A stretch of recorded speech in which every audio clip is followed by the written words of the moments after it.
kawai shigar ta kuma social media ɗin a yaɗa a nan ƙalubalen ne.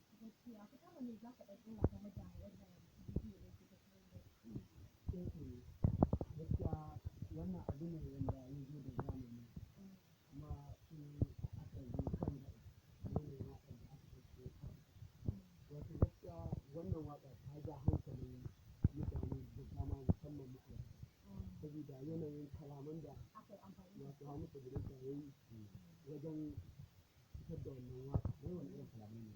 Kalamai ne sosai na soyayya wanda Bahaushe ne kaɗai wanda ya zurfafa sosai a cikin Hausa zai gane me ake nufi a wannan bigiren waƙa ne da yake gabatar da ita.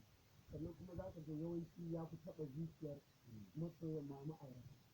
Shi yasa wato suka ce ba za su yi amfani da wannan dama don ganin sun faranta wa mazajen su